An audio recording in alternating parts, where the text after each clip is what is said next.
Mm, For this, for the for the meeting or for this session that we're having today. So today we're going. Emmanuel, would you be able to please help me project? Is it possible you'll be able to help me project? Okay. Let me give it a try. Thank you. So I do not want to take so much of our time. I'm not going to take so much of our time. More of we're going to be talking about project management and monitoring today. I feel we'll delve into the basics and I'll be sharing what it means to run an effective project and how to monitor it in order to achieve the goals that you want to. But before I start, besides just Joseph, who I just called Emmanuel, there's also somebody here. So I'd like for, if possible, you can introduce yourself pending the time that um, the session or pending the time we're able to figure out how to go about with the PowerPoint implementation slide.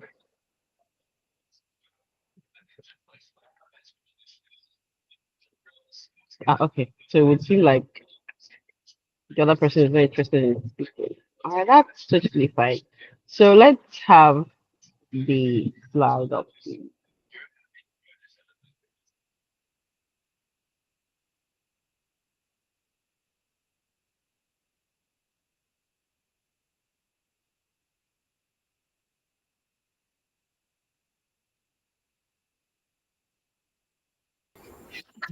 Okay, good evening So to sorry. Just give me a everyone. moment. I think Marcus can just introduce himself. Okay, good evening again. Good evening, presenter and also facilitator for today. My name is Moktemal Cruz, and I currently reside in the northern part of Nigeria. I am a volunteer, I am a student, I am a consultant, I am a lot of things depending on where I find myself. And I'm someone who tries their best to see that he grows in every aspect, particularly now focusing on health and also the SGBD. Thank you. All right, thank you very much for introducing yourself, Marcus. I think it's quite interesting that you're a volunteer. I would like to think that you're a volunteer in the nonprofit space, hearing that your interest is in health, and I didn't quite catch, was it SDG or LGBTQ? I didn't quite catch those letters you mentioned at the end, but all the same, welcome. To just have been able to figure out how to go about presentation. The reason why I'm unable to project is because I Yeah. know that So my what I'm looking for is it driving impact. yes. All right. So I'll get right up to it.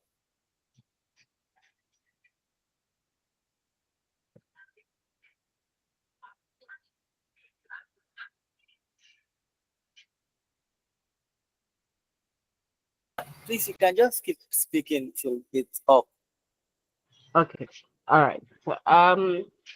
So since it's just Joseph and Marcus, I'd like to know if you guys know what project is. What is a project? I'd like to just get a sense of what you think it is, or what you think project management is before at least let's hear the basics of all things.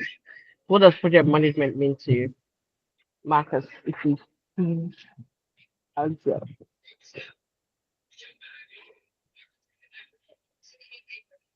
Okay, so just to answer, I would just first of all just say that project has to do with anything that you aim to do, be it aim to achieve. And then if we move on to project management, it's trying your best to make sure that everything is in place for that to be achieved. And also, um, within when it is being achieved, making sure that all the things that are needed, the key objectives of that of that activity, or be it a project or an initiative, is being achieved while it's currently going on. So it's a continuous process from development to the end of a particular project. At times, it's even being said that it extends beyond the end, building sustainability and so on. Thank you. All right, thank you very much, Marcus. Yeah, you do have like a point there. So I would say a project is a temporary endeavor. A temporary endeavor meaning that it is not permanent. It means that it has a start and an end date. And definitely it's to achieve a goal. Sometimes the goal should be maybe development of a new product or improving a particular status from it. And at the end of the day, it is to achieve an organizational goal, or there is an objective to be achieved at the end of the day. That's what project management basically entails. And it would seem like okay,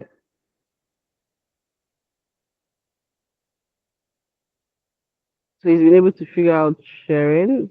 So I literally didn't want to share from my phone, but seeing that you're sharing from the phone, I think that is fine. All right, so let's talk about. So we're basically going to be talking about three things.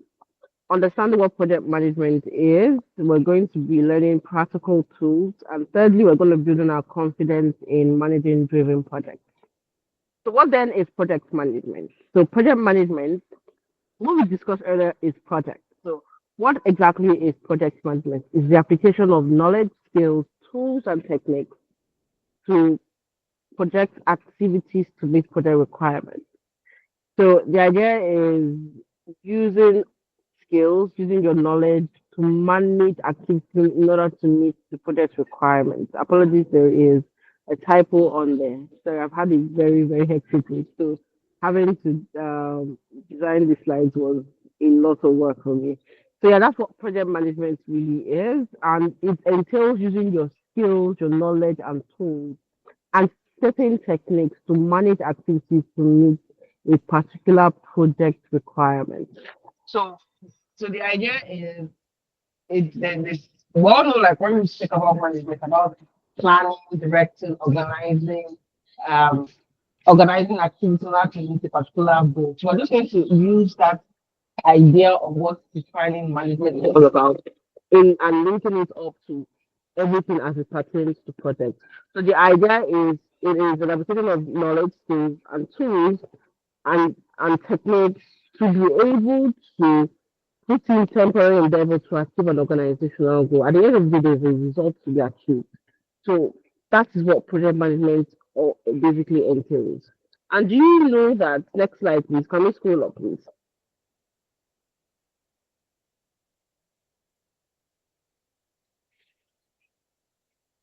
All right. Thank you. So do you know that 58% of organizations fully understand the value of project management? So this is a project management institute. So let me give you a bit of insight on why this statistic is very key. So project management institute is one of the foremost project management organizations that we have. And they did a study to understand how many organizations really understand the value of project management, especially in achieving organizational goals. And that's roughly about every 6 in 10 person. And I'm very sure that even in Nigeria, it is significantly lower when it comes to understanding the value of what project management is. Knowing what project management is and understanding how to apply it gives you an edge as an individual, especially when it comes to achieving organizational goals. Because at the end of the day, a lot of things that we do are being grouped into projects. There are certain things that we want or we need to achieve. So having these critical skills called project management would actually help you in aligning your goals and especially in helping you achieving them. So why is project management very important? It is important because it helps to foster team collaboration. There is a role called the project manager, and we're going to be talking about it later on in this conversation. So the project manager is armed with the responsibility to ensuring that your project or the goal of the organization is being achieved. And I would say, for instance, you want, I don't want to use a non-profit though, but I said you want to launch a new product. Let's say you want to launch a new phone into the market. Definitely, there are different processes as it pertains to developing a new phone, so to say. And in trying to do that, a lot of organizations will say, okay, let's just design it. But usually there's always a flop because project management is basically or achieving projects or having to get the best out of project in order to achieve organizational goal. Usually there is always one critical thing that pushes for the achievement of these goals, and that is people. I always tell people that I always tell any session I happen to have a conversation in, I always tell them that people are the drivers of projects. If you're not managing your people well, you are not going to get the best out of the project. And so the project management role is a very critical role that helps in improving team collaboration. So this person or the management role itself allows for each person to be able to work together. It also helps to enhance stakeholder satisfaction. We can say that we want to achieve this thing and everybody sits at the table, but if you don't have someone or somebody with that skill set that can help in documenting the needs of the stakeholders. So stakeholders are people or individuals in which um, their interest in a particular project will positively or negatively impact the outcome of that project. An example of a stakeholder is, let's say, for instance, let's say Nigerian releases a new policy on, let's say, a new policy. Well, I know there's always been a policy on if you someone who's been married, if you marry again without being previously divorced, you're gonna get like 5 years imprisonment. That policy is great, but in the development of that policy, there was not a particular. There basically wasn't a conversation with certain people they're supposed to have with it. So I'll say, for instance, if you're running that kind of policy and you want to put it into implementation, there was supposed to be key critical stakeholder. An example would be somebody um from the police force, who would help in the implementation of this, who would will be taught the law to the best that they can because those people were not involved in the development of that policy, in designing it, and also coming up with strategies on how to properly implement it, that part is more likely that that project would fail. That is what project management helps with. It helps, there's a part of project management that talks about stakeholder mapping, where you recognize each and every stakeholder that is critical to your project and understand and weigh them according to their interests. Some people might have high interest but very minimal control or very minimal impact, low impact on the project. So you have to decide how to manage them. So you can decide that you're going to inform them. There's some that you just engage them. There's some that they have to be with them. They have to follow you through the entire project. That is what project management. That's why project management is important. It helps you to recognize those gaps. And at the end of the day, if you properly utilize project management to the best that you can, you're going to get a higher successful delivery of what you want to do. Mind you, I told that it's the skills and techniques in order to achieve the project goal itself.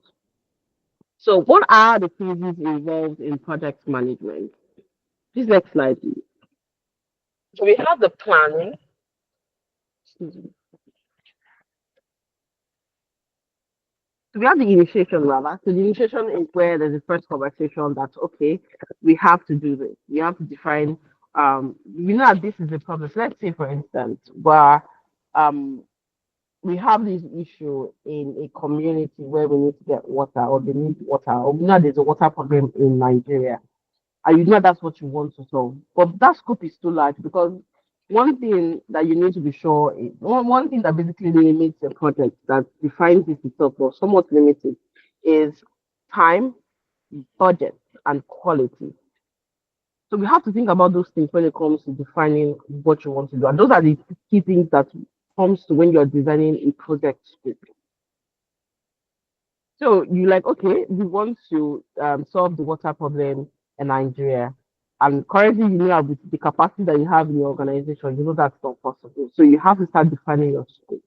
So you say, okay, we are solving water issues in a particular community because that's very easy to start. So how then you now start, okay, what exactly do we need to reach out to? How exactly do we need to do? How do we get the conversation going? That is initiation and who can help us to manage it. So at that point when you start picking all those one or two things, you're initiating that project. Once you've handed over the document, the initiation document to the project manager, it then becomes the onus is now the mandate is now with the project manager to start planning. So what the project manager works with is the stakeholder expectations, the project scope, the timeline, because all those things are defined in the initiation stage. So what the project manager now takes is that high level document. The high level document is just one that has, okay, we want to um, provide water, potable drinking water for Kunta Kunte community within the period of 6 months. That is the project scope. It has already been defined. You've given that document to the project manager. You've let the project manager, this is the budget that we have for it. What the project manager now does is to take that information, he or she takes that information and then says, okay, this is what you've been told to do. What exactly do I need to be able to achieve this goal? So the person starts to break it down into different principles. You start to look at, okay, who are the stakeholders I need to engage to be able to do this? Obviously, you know, at Lagos State, remember, with our county government is what we need because we need to inform them that we want to do this.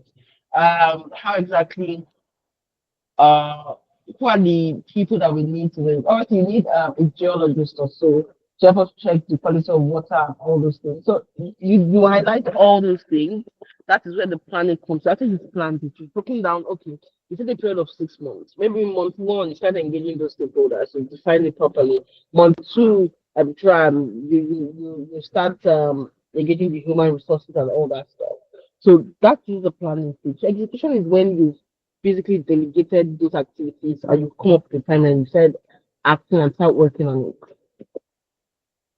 You start carrying out the project itself. And then we come to monitoring and controlling where you're tracking the progress of the project. So if you say that, okay, in month one, I must have engaged a Kunta government and gotten their buy-in on the project and perhaps some sense of support to leaders to the community leaders and all.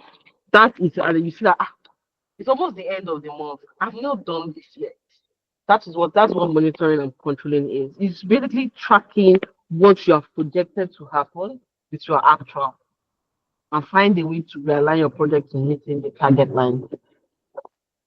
So sometimes, so this is the interesting thing about project management. Everything does not go like smooth. It's not like, oh, when you finish initiation, you go into plan. Obviously, initiation will happen and you close out on it. That is fine. But at some point in project management, not everything is a plain sailing, like you just go through. Sometimes after you've planned and executed, you sometimes you have to go back to planning again. And then or you've done monitoring and controlling, you go back to execute again. Because at every point in time, things happen. There are different things. There's something called change management in project management and it deals with managing anything that changes within the process of you implementing the project. So that is it. You have to go in delve in it, but I just wanted to put it out there that that is also a possibility when it comes to your project. So I mentioned earlier about the project manager. So who exactly is the project manager? I always call the project manager the puppeteer. So this person is the one holding the strings when it comes to ensuring the goal is being achieved.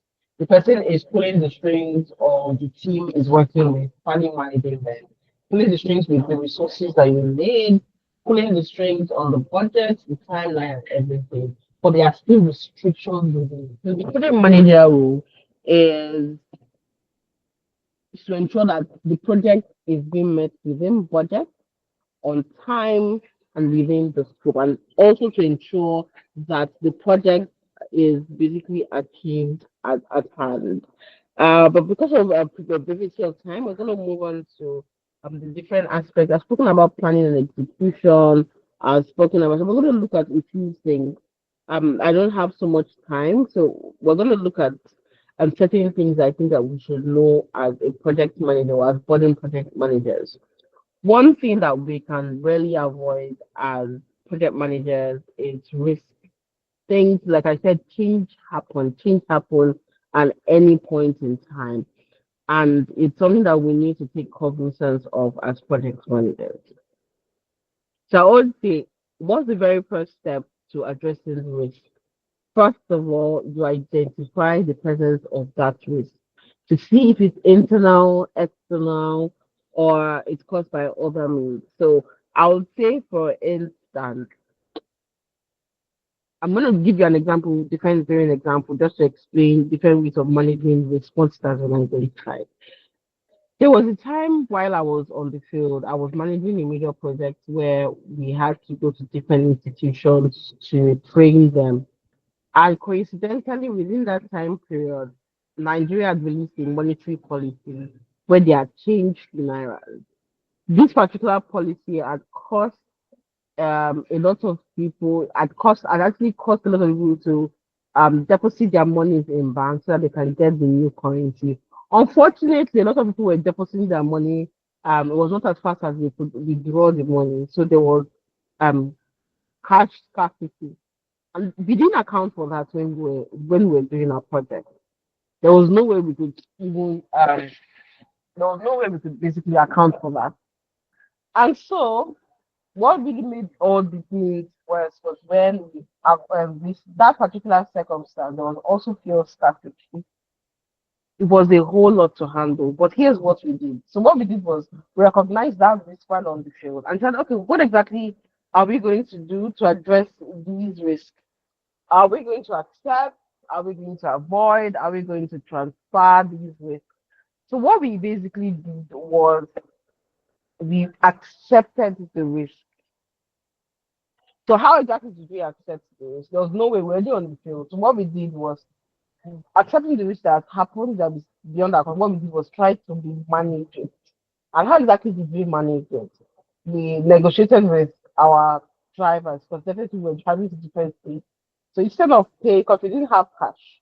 So what we did was that we told the drivers that if they were going, definitely if you are going like interstate, they would always have to buy fuel.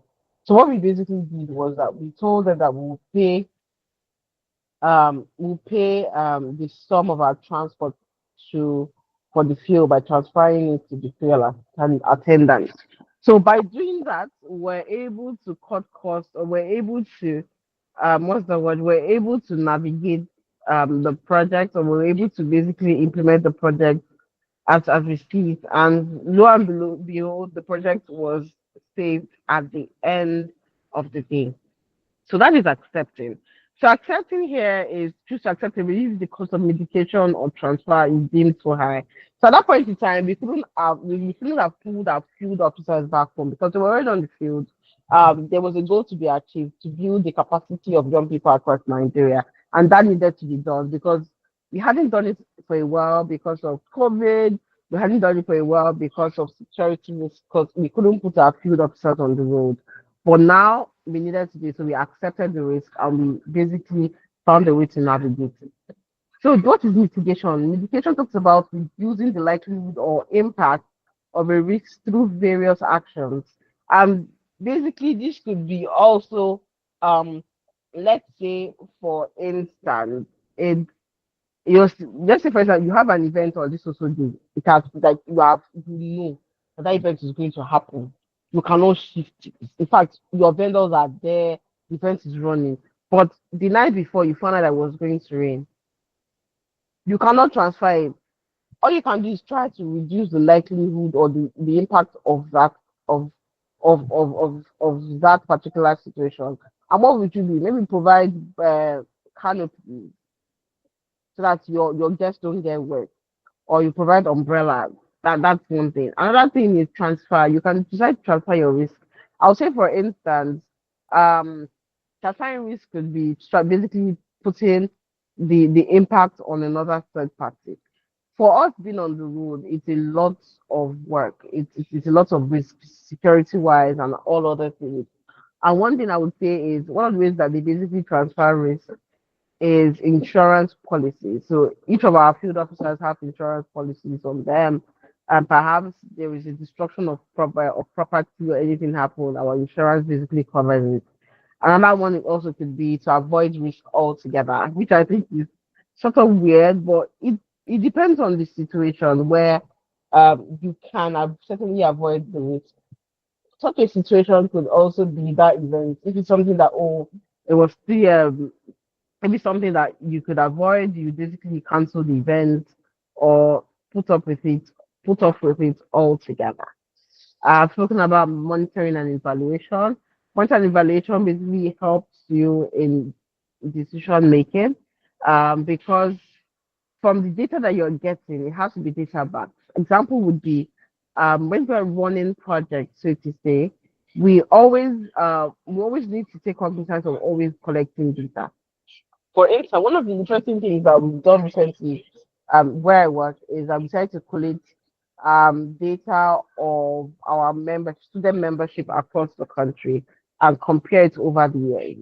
So we had run that project, we had run monitoring for like past 2 or 3 years, and we noticed that there was a decline in the shift of membership. And why was that? Because COVID happened, there was strikes. So like in the previous year, like in 2020, this is 2025. So in 2023, let's say for example, we had like a membership of 2,500, and maybe in 2024 we noticed that the numbers drastically dropped to 1,500. So we tried to do like our research. We found that, oh, it was because a lot of students had graduated in 2024. How exactly is that? Because COVID happened, there was strikes. So we had like some schools or university had like two sets each. There were double more of students were graduating at that point in time. So that helped us to navigate or fine tune our projects to be able to achieve. There's also accountability. You know that okay, you have this data. We still want to achieve it. When you say that this is what we want to do, we have to achieve it because it has been written there. So we're accountable to something because we have achieved it. Because a goal without a timeline is just a wish. It's something that we need to make. A goal without a timeline is just a wish. And then learning and developing purposes, that's why we do monitoring and evaluation. You understand from running those data, checking, you can also see that okay, this strategy that we're doing is not working. You said you're going to uh, meet Kunta Kunte's government and get their buy-in, and you find out okay, it's 25th of this month already, and I've not been able to get them. What exactly are we doing that's wrong? Why are we not getting their ears? So it allows us to look at the data strategically and fine tune it across board. What are the tools that we use as project managers? Obviously, definitely for us to do some of these things, we need to have tools. There are different tools. There's visual tools, digital tools, and then tracking templates. So visual tools are tools that is easy on the eye. And usually we use these kind of tools when we're speaking to stakeholders because beyond just words, they're able to visually see. So if I say that we have a membership of 60, 60% of our membership on the program is are females. That data, if you're going to be showing that data beyond just in text, you are going to be showing it in a pie chart or you're trying to show, oh, this is how we started, this is where we are. You're showing a flow chart. A Gantt chart shows you oh different timelines and what you have achieved with the milestones. So burn down chart basically shows that how much work you have done. So if you say that you must have finished 5 features of a particular product by the end of 20, by the end of this month, your burn down chart will show you that you have done like maybe 4 tasks and you're currently working on the last task. There's digital tools. Digital tools are basically the ones that involve technology at some very level, like Trello. I don't know how many of us are familiar with Trello. Is a project management app. It helps in timelines, um, cross-functional team collaboration across all other things. There's Google Sheets as well, where you can keep your data. Funny enough, some of these visual tools also can be found in our digital tools Like now, Google Sheets, there's a template for a Gantt chart. So there's that. There's also tracking templates, budget tracker, milestone planner. Some of these things you can find them as apps. There's also calendar. Some of these things like there are lots, but I always advise people when it comes to project management tools and you're just starting, you can start with the basics, a notebook and a pen. You can also start with your calendar. You can start with your Microsoft Office to manage. You can effectively manage projects with some of those tools. Instead of looking for some defined, because some of these tools that are for project management, they can be quite pricey, but you can start with the tools that you have access to right now. So building blocks from ideas to impact. Definitely you cannot solve a problem in isolation. It is impossible. Usually a problem that compounds like as a problem is a compounding issue that's been started by different varying factors. And if you have that issue to be a problem, it obviously means that you cannot solve it in isolation. That's why we have stakeholders, people whose interests will negatively and positively impact the progress or the outcome of a project, an outcome of a project. So how do we build that block for moving our ideas to impact? Identify a problem. This is like the basic that usually like sub. I cannot go right into it. There is from identifying this problem, we're going to want a needs assessment to really define what this problem is. And from engaging with the stakeholders, you can now say, okay, from this problem that I see, I think this is how we can solve it. At all levels, you're actually engaging with the stakeholders. After you've designed it, you can now implement and then check if what you have designed really works and gives great value. From there, you evaluate and then you report. Yes. I'm quite surprised I was able to get through this quite fast. So yeah, if there you have any questions, anything that you might need clarity on, you can ask. Perhaps even if it's not one thing that I didn't cover here, I'm more than happy to answer within the next few minutes.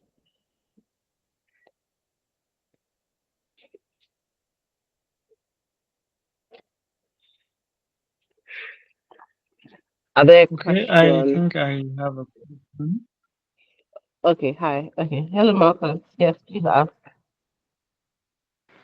Okay, so my question is, with regards to having a template, I know a lot of people at times use the Microsoft Excel or any other MS Word template to just build up the activities that are to be done during a project. Yeah.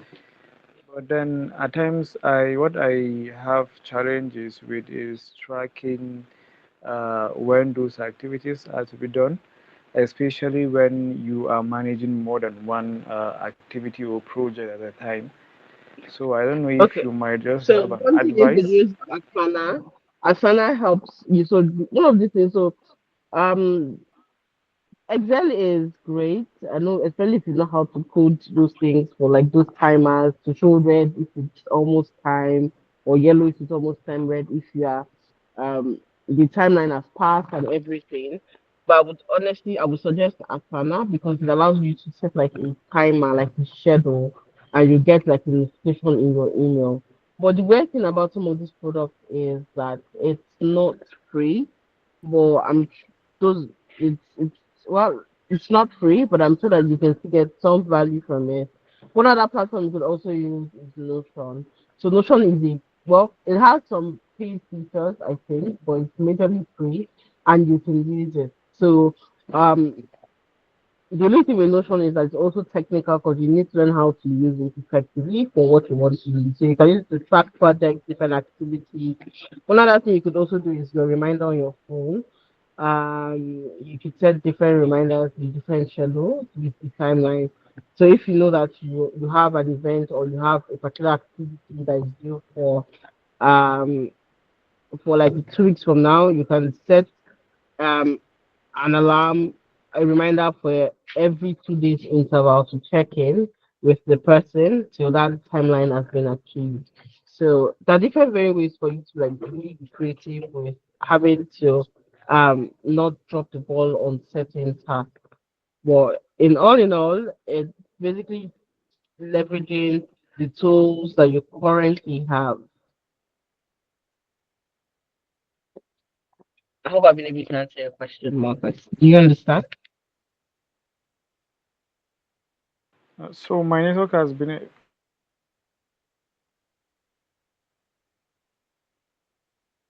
just moving in and out, but then I don't know if I can just leave any messages. So you can use Asana. I'm going to drop that. You can use Asana. You can use Notion, but you have to learn how to use those tools. So yeah, Asana. There's Trello. Yeah, I tried load. I tried Notion, even though I didn't give it much of a time on that. But then I think I'll still work You can go on back. that. Notion is up. I won't lie. Notion is really hard. At least I've tried. I've had Notion for 5 years, and I've barely scratched the surface on how to effectively use it. But I promise you, if it's something that if it's a really amazing product, if you can learn how to use it. Having to sit down and learn how to use it, that's where my problem lies. But I still think that it has great value to offer. So you could try with Notion. I think now we have with the advent of YouTube, you can learn anything on how to build your own schedule and tracker.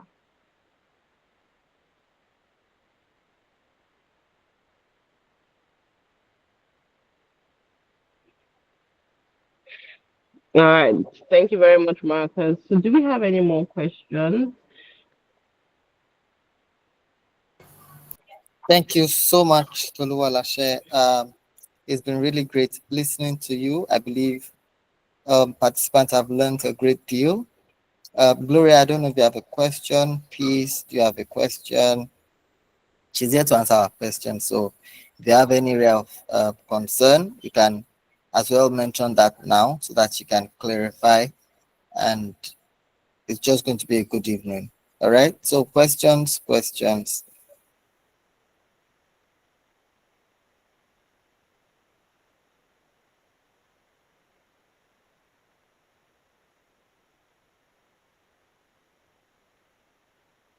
Okay. So it's looking like there are no more questions. Peace. You don't have a question, right? Amazing. Amazing. All right. Great. So thank you so much, Tolu Alache, for this amazing session. Uh, Gloria, you can also unmute and just appreciate the speaker on behalf of the class.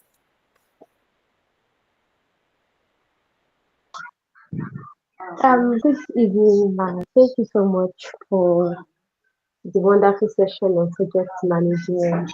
Thank you for sharing from your wealth of experience and knowledge. I mean, project management is something that people pay a lot to even know about the foundation which you are giving us for free. So we say thank you on behalf of the Inspira Foundation. We are so grateful, Ms. Tolu. All right. Thank you so much for having me. Do have a lovely evening. God bless. All right, ma. Good night, ma. Good night, sir. Good night, Gloria. All right. Um, Thank you everyone for joining the session. We will communicate the next session to us. All right. Thank you. Do have a lovely night rest.